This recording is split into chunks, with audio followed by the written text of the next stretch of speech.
So welcome everyone. We had a board meeting a couple of weeks ago and had a number of things that we talked about.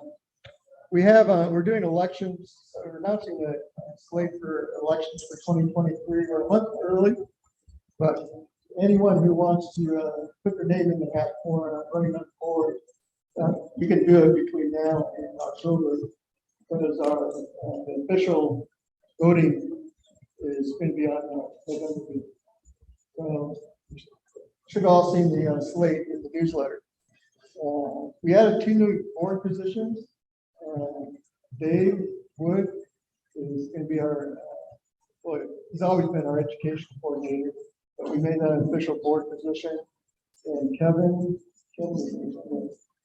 Kevin is safety officer for Cascade, and we asked if we could share his expertise in safety with Cascade. So Kevin's going to join the board as our safety officer, sharing that with Cascade.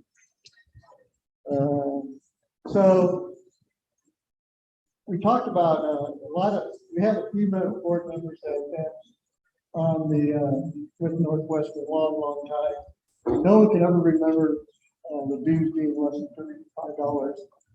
So we decided that to keep up with inflation and all costs, we're going to raise the dues by $5. Hopefully that won't kill anybody. We also now have the most requested item we had for the store was walnut oil, and we now have walnut oil. And I just remembered I forgot to give our friend some labels. That's where they went. So if anyone bought walnut oil, we have a label on the bottom. We sold 7,000. Yeah, the label is and also in the newsletter, I said we have a room at the Oregon Symposium. Unfortunately, I had the wrong year. It is next year, and as we get closer, we'll be asking for more help. But we do have a room like we did in the last couple symposiums, so we'll be looking for volunteers for that. New members. Do we have any new members here tonight? I think our name is I'm Roger. You know my cousin.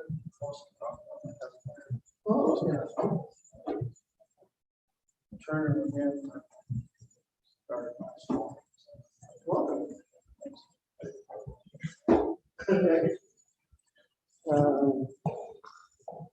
I think all of you may have seen the article in the newsletter about Larry's memorial.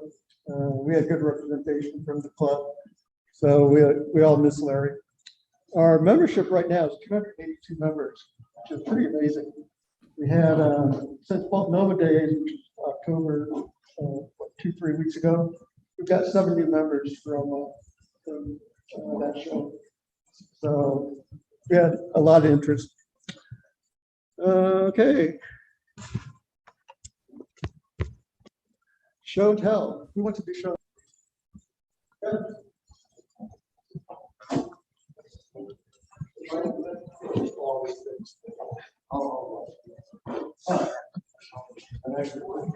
It works. You probably have to be about phone. All right, so yeah. Zoom one. Yeah. Roger, like tell us something about these.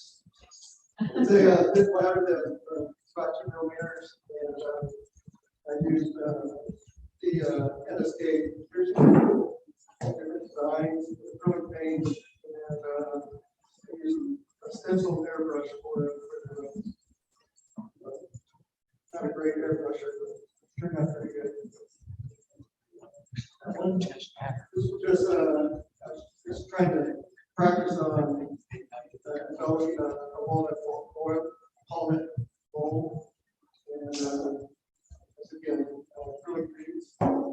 And for Nova Days, because they have a lot of kids that say very monometric ones.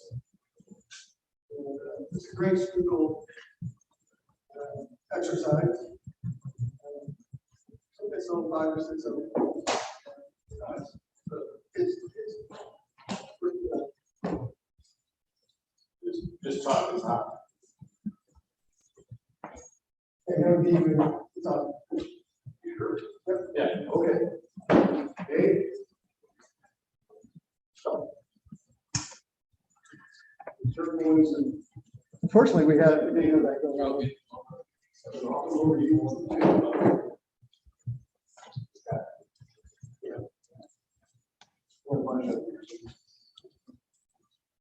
One more.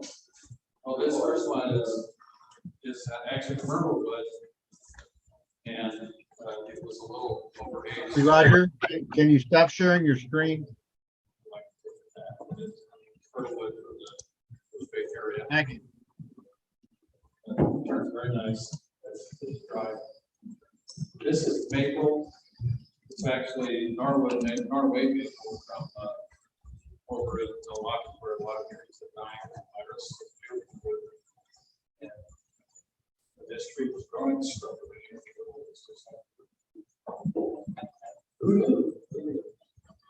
This last one is the core that we took out of the Don Government maple for the Hillsborough Historical Society. It's just extremely small. It's beautiful maple stuff. So this was the part we took out. Finish that one with polyurethane just because it was pretty soft. They could have been in the barn for 175 years now. Something like that. So very dry, very old. So we had some.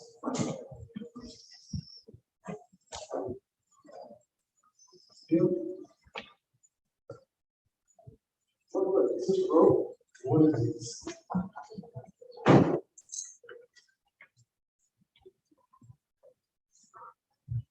It's one piece of black wood.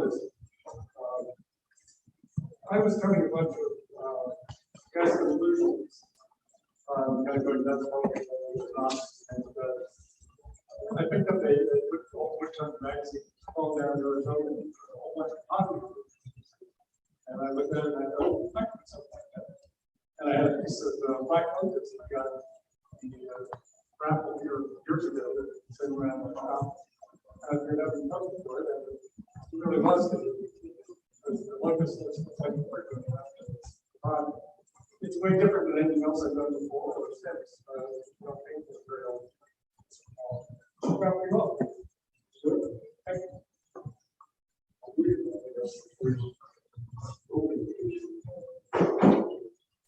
Kevin.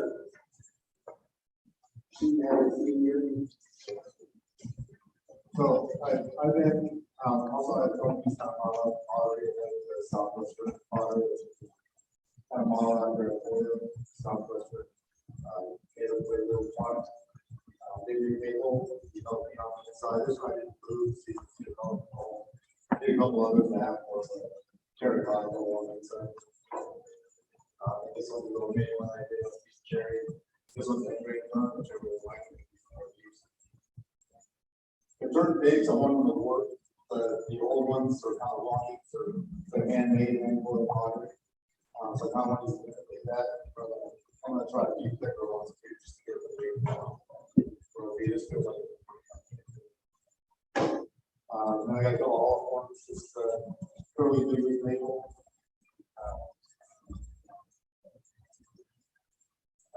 Pretty happy with this one. And I viewed it. It's a big week. Viewing took it from the reddish to the more brown. Trying to really make it rain off my town. And then this last one is a piece of what we decided was white oak, Tennessee. I was at Belmont, they wrote the closet. We were really struggling for wood. Which I wasn't expecting, but this year I was part of the file. Pretty happy with that. The grass.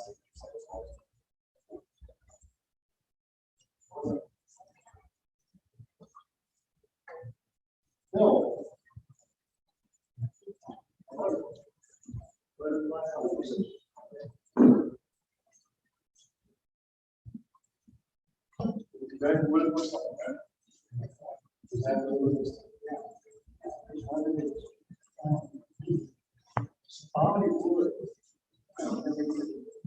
Point it to the camera, Phil.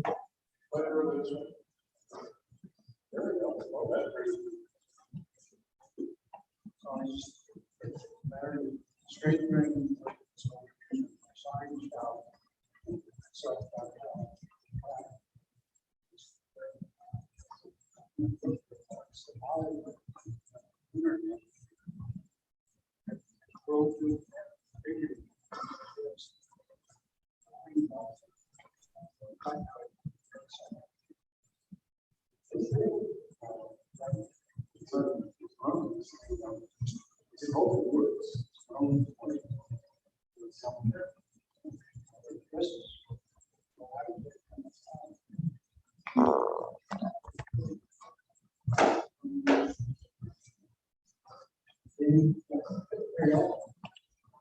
Oh, let's see.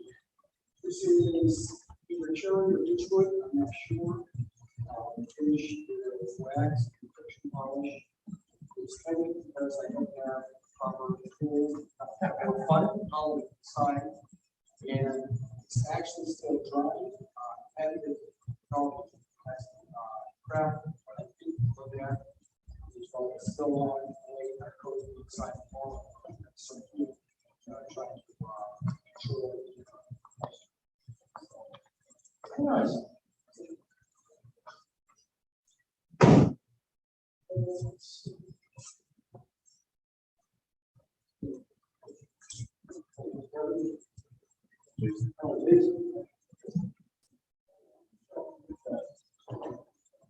It's not too delicate.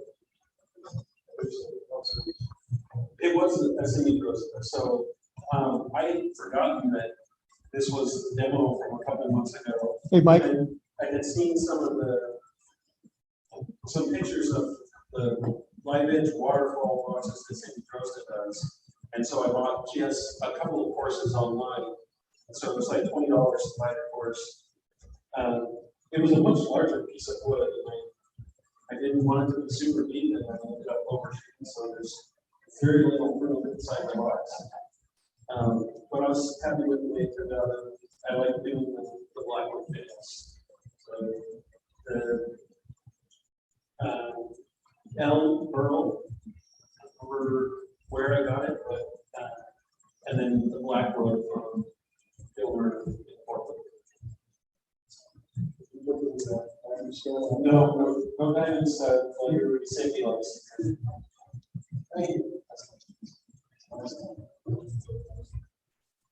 Blackwood. Yeah. Okay, well, that takes care of the.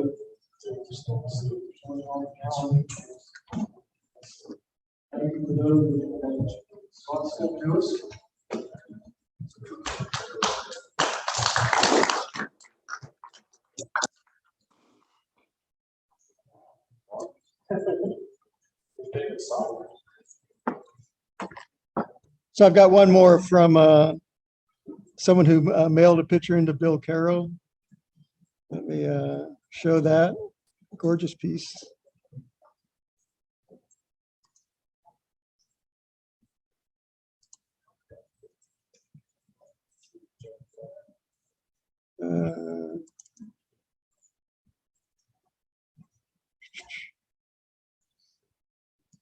Find it.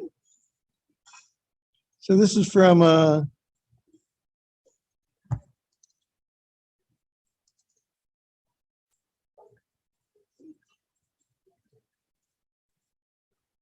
so is everyone seeing this? It's a piece very much like Jason's, only colored.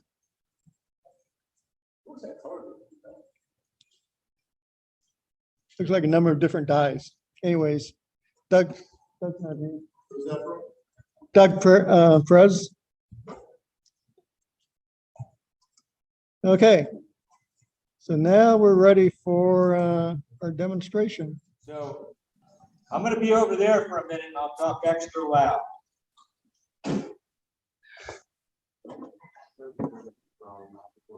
So tonight, I'm gonna show you how I turn yarn rolls, and I have a bunch of examples here.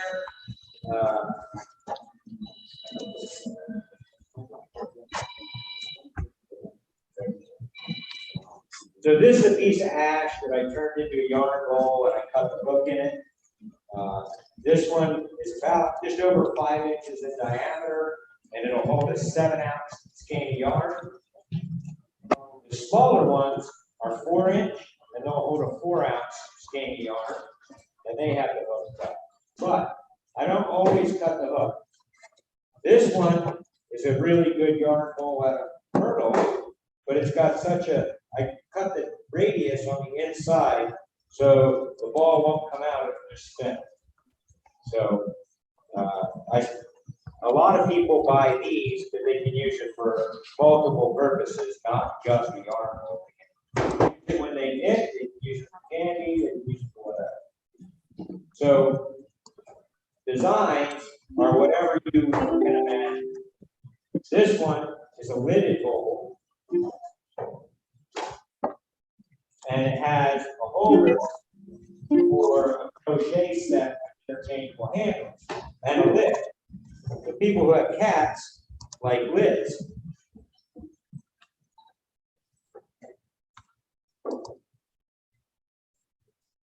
So it pretty much is whatever will hold the ball inside. And I don't never crochet, but I have an excuse for spinning a yarn for time to time. So I don't actually use them, I just enable other people.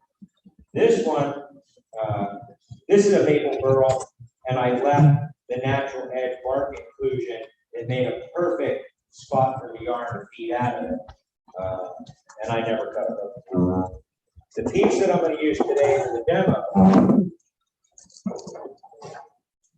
is, I was told when I was given it to me that it's ash, but I found out today that it's actually Atlantis. It turns nice. It did have a couple cracks in it that I repaired. And they're not gonna bother anything tonight. And then I use a recessed pennant. The reason I use a recessed pennant almost all the time on yarn boards is 2 parts. One, I don't have to finish the bottom when I'm done. And when you cut the hook, and you try to mount it backwards to finish off the bottom, cutting the hook causes a weak spot right here. It's really hard to get it centered. Even if you use a vacuum chuck in the center, because the radius at the bottom is so tight, the vacuum chuck doesn't hold. So I use a recessed pennant on the bottom. That way, once I'm done with it, I take it off the blade and I don't have to throw it in the bottom. I also have a tendency to cut the recessed pennant to about 1/4 of an inch and try to get it as deep as my jaws will allow in the recess, because I pour all of them out. These ones I use to make the pop the centers out, and I use them for a bunch of small bits or other projects. So that's why you'll see I use a recessed pennant. The sizing of the recessed pennant is critical. I make it so it just fits on my all the way closed jaw. And when I open it, I only want about an 1/8 to a 1/4 inch gap between my jaw, because I want full contact all the way around the pennant. If I don't size it right, if I size it too big and I'm getting 4 contact points, I will throw out the pennant. So I'll mount this on the lathe, and then we'll turn the outside, turn the inside, cut it off.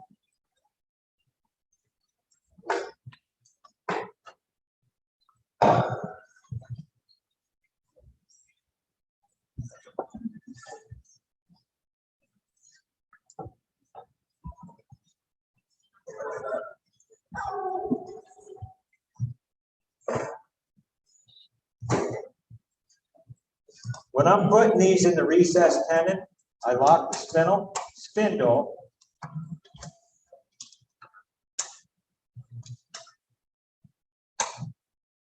And then as I'm opening the jaws up on the chuck, the recess, hit that recess, I'm turning it to make sure it locks in there nice and snug.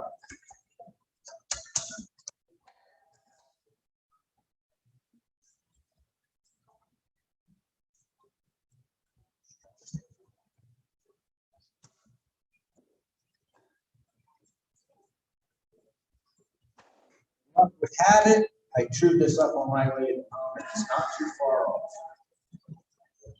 The first thing I'm going to do is I'm going to start shape. I want to shape this part of the outside.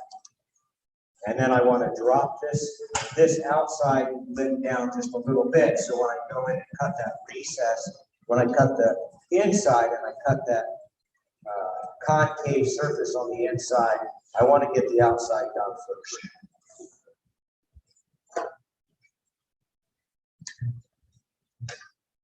And since I found out that we don't have our sharpening station here, I'm going to use a 3/8 standard 45/45 gouge because I want to use my bigger 1/2-inch gouge when I cut that inside because I'm going to be hanging off the tool rest pretty far, and I want that heavier gouge to make that arc on the inside.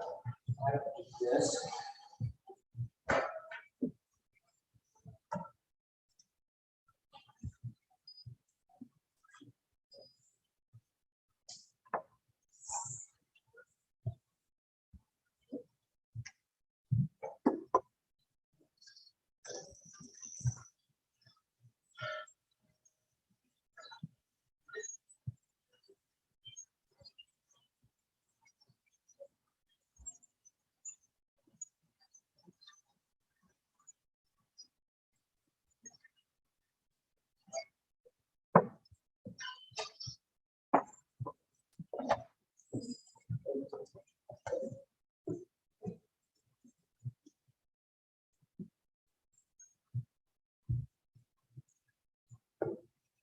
That's set to record. Okay. So if you're looking, see this radius. I like the way that radius looks. I got a nice sweep on it.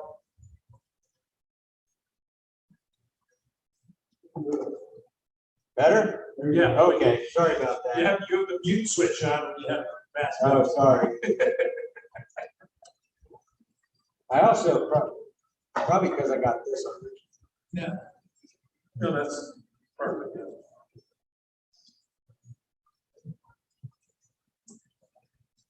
If you have any questions, yell out.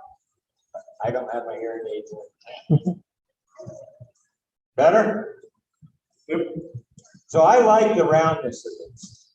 So I really don't have to do much more other than clean up the feather I got on the edge. I'll probably do a little bit of a transition cut here and then true up the rest of it. And the outside will be shaped. I like to leave a little space. I like to leave a little bit of weight at the bottom. Because if I leave my bottom about 1 inch thick, then the bowl is a little bit heavier and it stays in place better.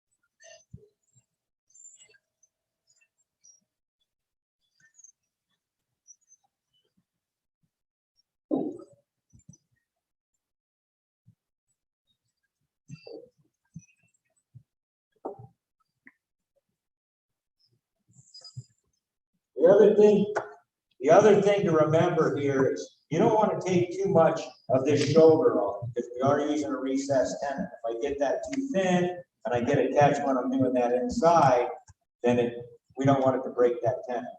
And if you look here, I have just about 1/8 of an inch gap in the little bit more right here. But I've got full contact all the way around the jaws to hold that steady.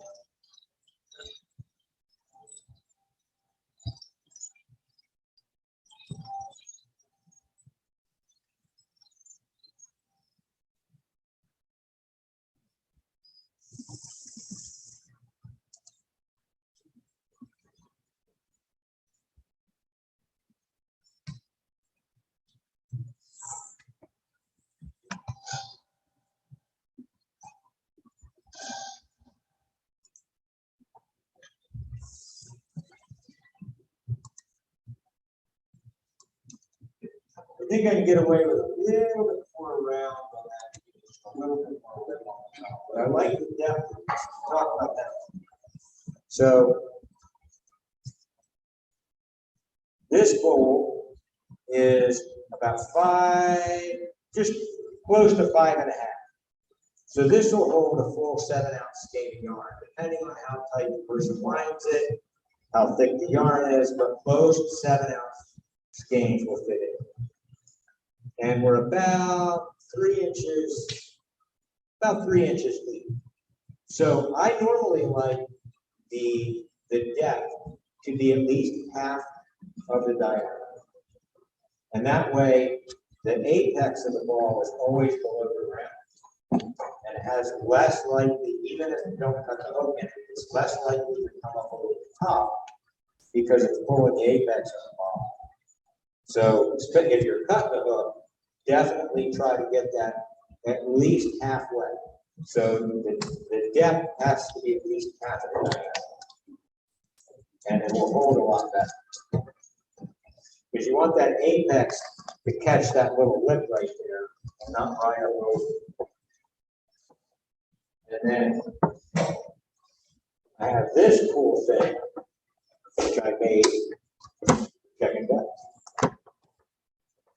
And what I do is I'm going to set this so I'm about 1 inch off my bottom. And I got plenty to go. I probably got another ½ inch depth. Which just means that I didn't misjudge when I poured it.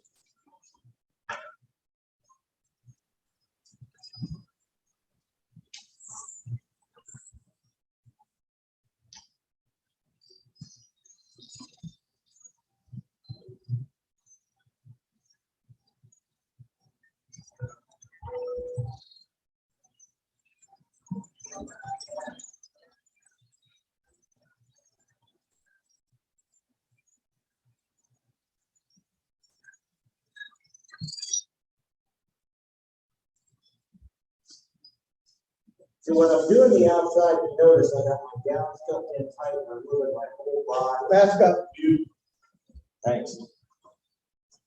If you notice, when I'm doing this cut, I'm moving my whole body. I'm keeping my gown, got a lot of pressure on the tool rest, and I'm just kind of floating along, but I'm keeping this in tight to my body, and I'm kind of pivoting on my legs to come around that corner, because it makes this radius easier for me to do. And the cut I'm getting, you could easily either not sand it or do 220. So now I'm happy with the outside. Now we can flip to the inside. On this lathe, on my lathe, I put my headstock down to the end. I have a Powermatic. Push it down to the end so that I can reach out and over. On this lathe, this one pivots. So I'm going to take advantage of that. Will you still be able to see that? If not, I can do it this way.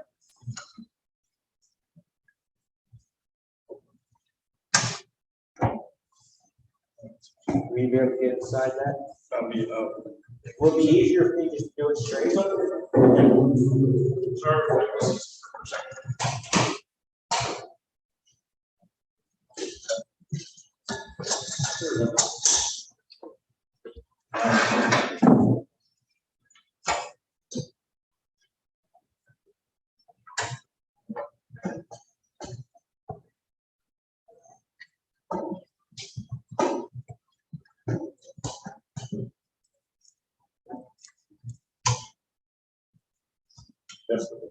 Good. So when I do this cut, I'm going to start my cut here.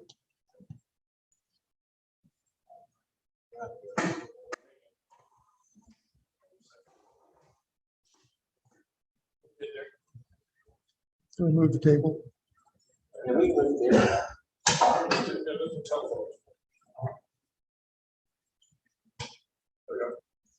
So I'm going to start just below center, and as I come across, when I get to the bottom, I'm going to drop my handle and come up in an arc and drop back down to the center.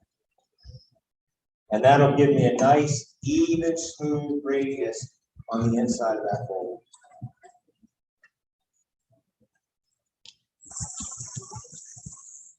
Good.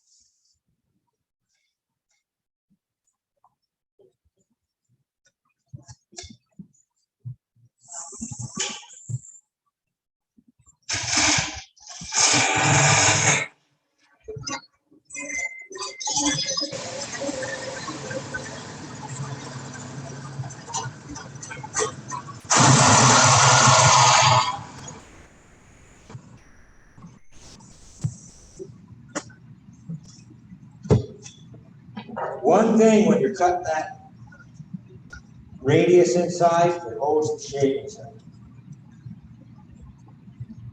So you got to keep stopping, getting the chips out of there.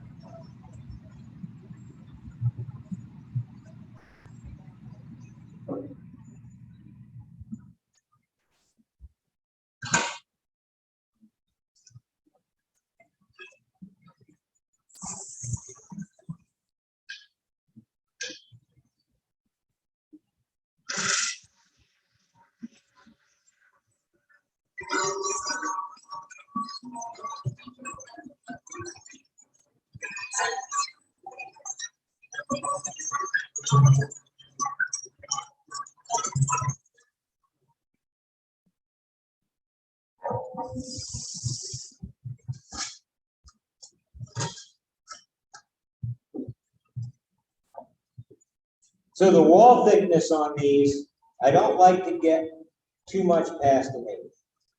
The reason I don't like to get too much past an 8 on the wall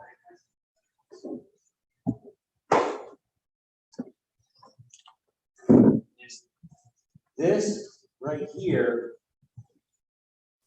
This is the weak spot.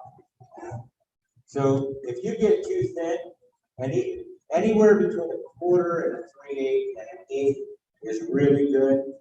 Much less than an 1/8, and it'll break right there. And when we cut the hook in there, we'll explain why I picked the area I picked to cut that hook and where the strong part is and where the weak part is to hold.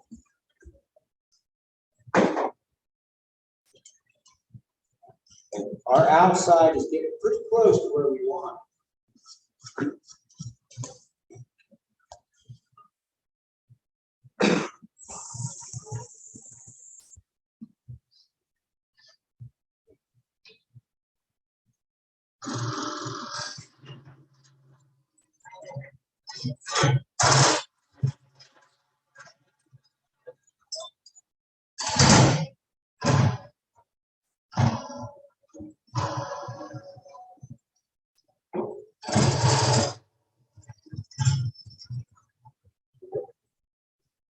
You can hear that chatter in a little bit. That's where the center of the pouring was when I popped that center out.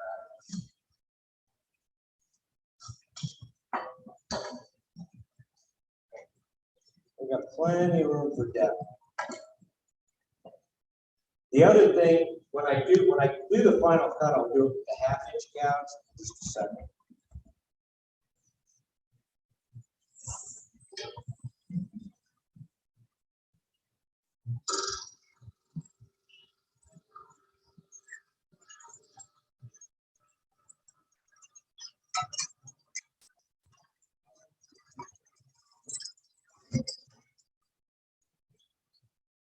That's about as far as I go with the 3/8 gouge because I'm getting a little bit of chatter. On this gouge, this is a 45-45, but I've got the wings cut back a little bit, so the bevel is pretty narrow. So while I'm making that cut, I'm dropping the handle down and I'll rotate it a little bit so I can stay right on that bevel as I come up and around and drop it down. So if I try to hold it straight and not rotate it, I get chatter and I don't get a clean cut coming across the front.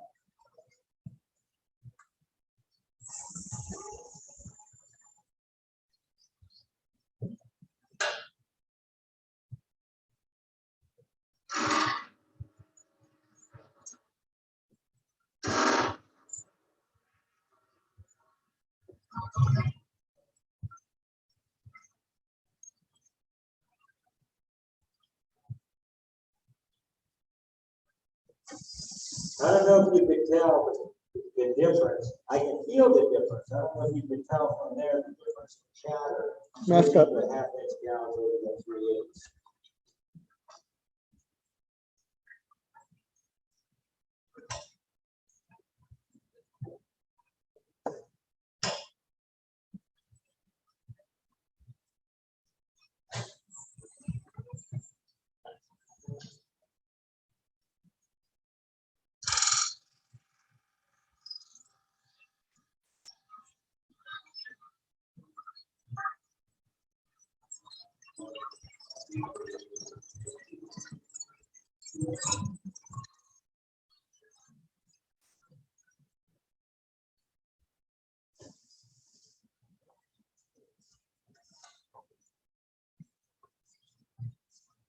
So you can tell because those chips are staying right in that bowl that I have a really nice radius on the inside.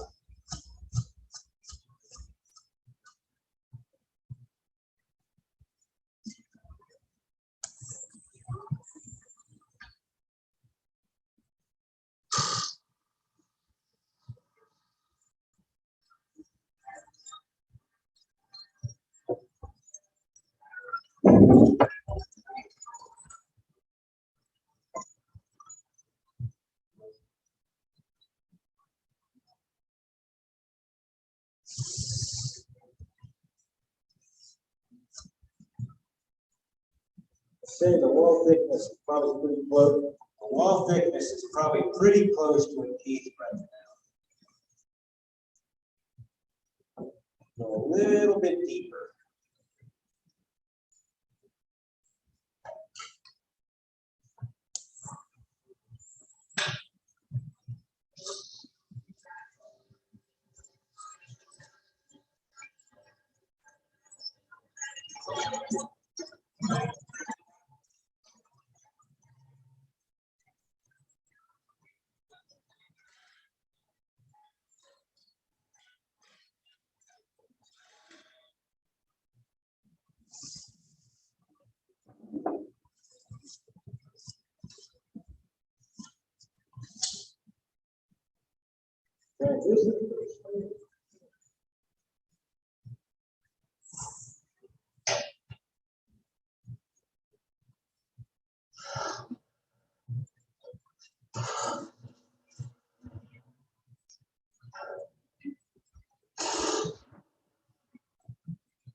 smooth we want to do. That one. Now we just need to clean it up a little bit.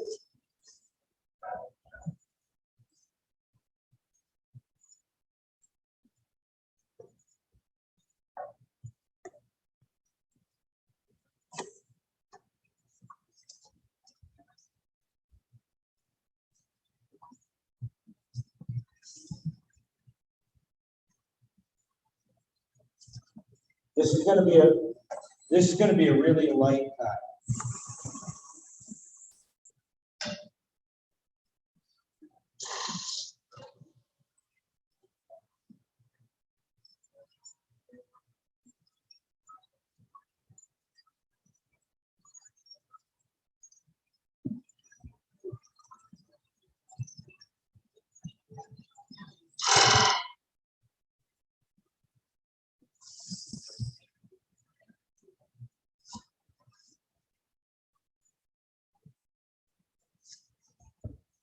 Get that little nut now. Bring it up. Got a little bit of a nub there. I usually try to make sure that that center has a little bit of a divot in it because it helps keep the ball centered.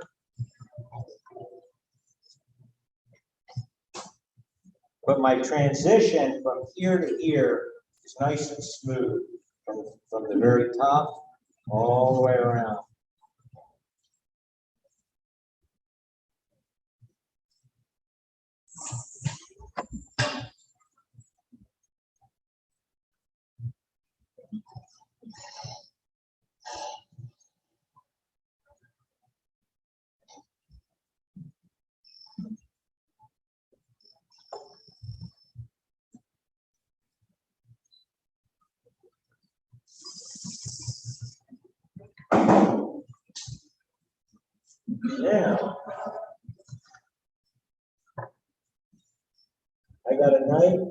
Now, I got a nice even transition to the very center all the way out. And I'm going to point it back over towards you. See if you can get a look at what the inside looks like. Because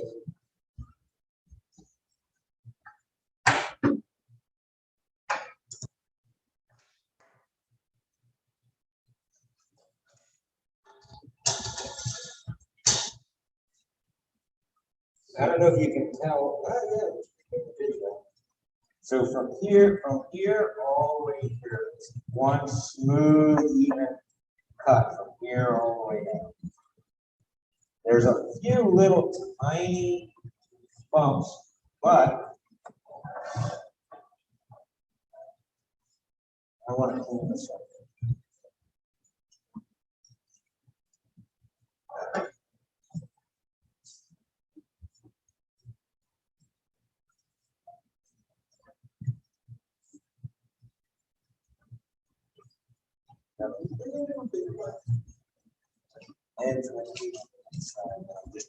So I'm just going to cut back a little bit right here.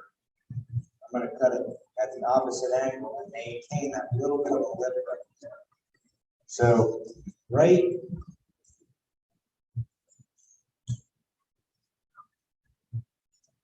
here,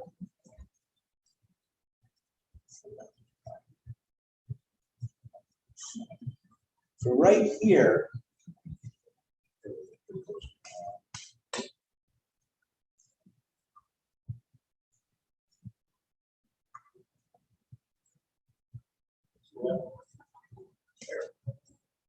yeah, so about maybe half to a quarter inch in, the bowl is at this angle. So I'm going to enhance that and come down a little bit. So when you drop that ball in, it just falls in and doesn't catch on the edge. I got one little spot to clean up right here, but my depth is still out to there, is almost 3 3/4 of an inch. So even though I'm moving the top of my radius down just a little bit, it's still well higher than half of the radius, half of the diameter.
What's that famous last words? One more cut.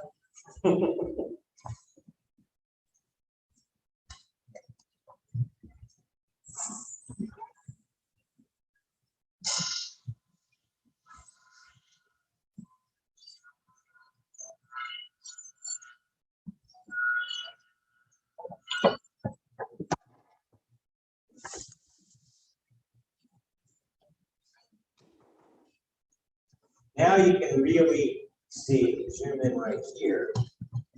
You can see where that transition I just did. Right here. Right here.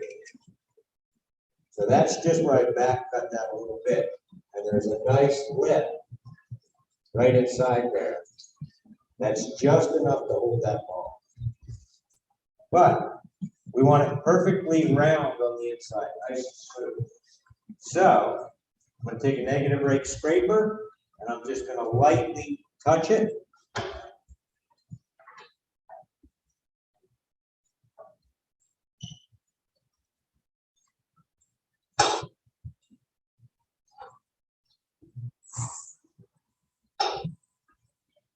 So when I'm using the negative rake scraper, I don't use this on the inside of this bowl of shape. All I'm doing is taking any little lumps, any tool marks. I'm not taking a heavy cut with this on this type of roll.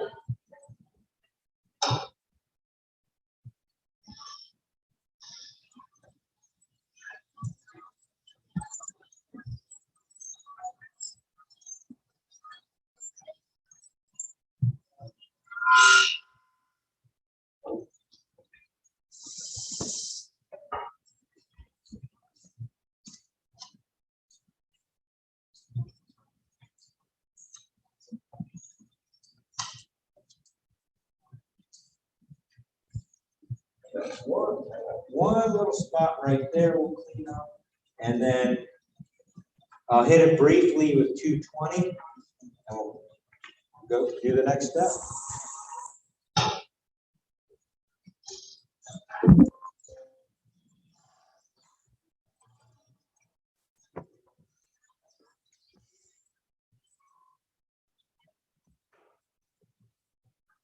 Am I talking loud enough for Zoom? You sound great.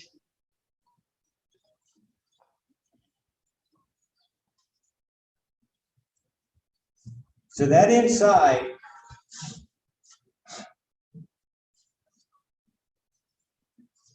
the radius from the center, all the nice concave side comes all the way out to a little bit of a lip right here. And it's smooth, no bumps. And part of that is making sure that tool, when I'm coming in, try to show it better right here. When I'm coming across the side right here, I'm at or below, just below center. Then I drop the handle, rotate the tool, and I make a big arc right around that bar and drop right here. I got no bump on that side right there. I got one little spot here. Around that. Just because I don't want to sand this.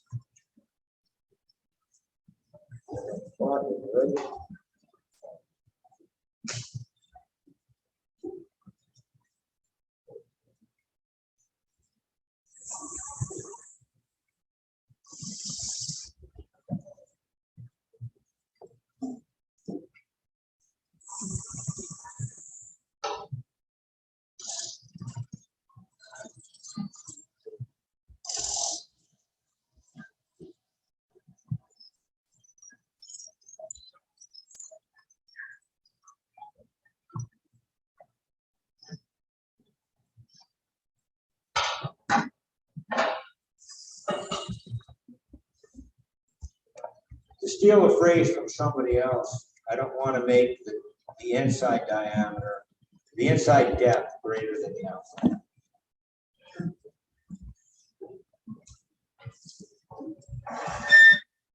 So we're good. And normally, when I'm doing these, I would go ahead and put a finish on this right now. So I'm gonna go ahead and hit it lightly with 220 because that's all it's gonna need. And then I'm gonna go ahead and put the finish on it right now. The reason I'm gonna do that is once I cut that hook in here, I can't friction polish it. I have to use some other type of polish. Because as this thing's spinning around, this part right here really doesn't like friction polish. And not only does it beat the heck out of my hand, but I'm afraid I'm gonna break it. So the same with what I was saying with not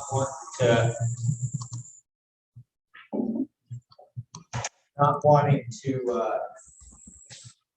flip this thing over. I don't want to friction polish it after I cut the hook either.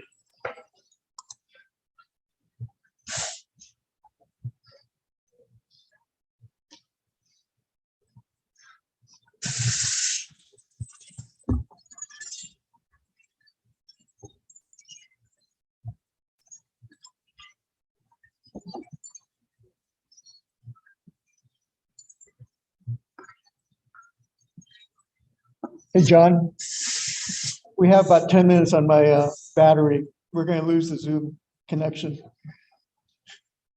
Okay. So can we go to the hook? Yeah. Sorry about that. I do want to get it standing